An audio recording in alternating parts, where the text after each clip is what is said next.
Assalamualaikum warahmatullahi wabarakatuh. Anak-anak, pada kesempatan kali ini kita akan belajar tentang cermin datar. Perhatikan layar, ada seorang anak yang sedang bercermin. Menurut kalian, bagaimanakah sifat bayangan yang dihasilkannya? Ya, pastinya bayangan yang dihasilkan oleh cermin datar akan sama persis dengan bendanya. Artinya, pertama, tinggi bayangan sama dengan tinggi benda. Yang kedua, jarak bayangan ke cermin sama dengan jarak benda ke cermin. Yang ketiga, bayangan bertukar sisi. Artinya yang kanan akan tampak menjadi kiri. Yang keempat, tegak dan bersifat maya. Apa itu maya? Untuk lebih jelasnya, perhatikan percobaan berikut. Alat yang diperlukan, 1. Cermin datar. Yang kedua, pulpen, pensil, buku, botol kecil atau benda lainnya yang ada di sekitarmu. Apa yang harus kalian lakukan? Letakkan benda, misalnya botol kecil 15 cm di depan cermin datar. Amati bayangan yang terjadi. Yang perlu kalian diskusikan, pertama, di manakah letak bayangannya? Yang kedua, bagaimanakah ukuran bayangannya?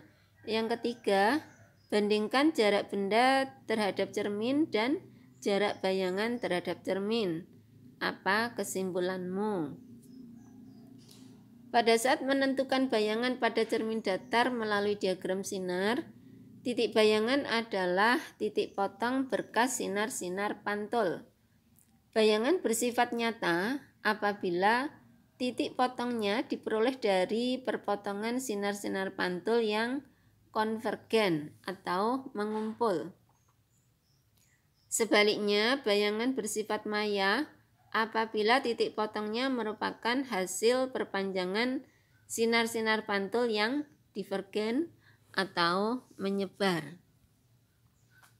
Perhatikan, ada sebuah benda yang diletakkan di depan cermin datar. Untuk menggambar bayangannya, maka dibutuhkan minimal 2 buah sinar datang. Pertama, misalkan kita arahkan sinar datang yang warnanya orange ke cermin dan kita gambar sinar pantulnya. Yang kedua, kita arahkan lagi sebuah sinar datang yang warnanya hijau ke cermin dan kita gambar sinar pantulnya. Kedua sinar pantul kita perpanjang ke belakang cermin, akhirnya berpotongan di satu titik. Letak dari perpotongannya itulah yang merupakan letak dari bayangannya. Sehingga seperti yang sudah Ibu jelaskan di depan, sifat bayangan pada cermin datar, pertama, tinggi bayangan sama dengan tinggi benda. Yang kedua, jarak bayangan ke cermin sama dengan jarak benda ke cermin. Yang ketiga, tegak dan bersifat maya. Apa artinya maya? Yaitu titik bayangan yang dihasilkan dari perpotongan perpanjangan sinar-sinar pantul yang digambarkan oleh garis putus-putus.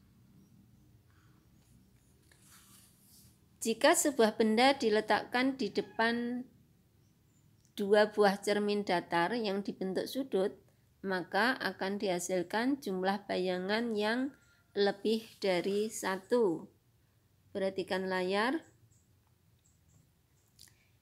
Letakkan 2 buah cermin datar saling berhadapan, misalnya membentuk sudut 90. Kemudian letakkan sebuah benda di antara 2 cermin tersebut. Berapakah bayangan yang terbentuk? Ubah besar sudut antara 2 cermin itu. Bagaimanakah jumlah bayangannya? Apa yang dapat kalian simpulkan? Apabila sebuah benda diletakkan di antara 2 buah cermin datar yang membentuk sudut tertentu, misalnya X, maka banyaknya bayangan yang terbentuk dapat dihitung dengan menggunakan rumus N sama dengan 360 dibagi X dikurangi 1.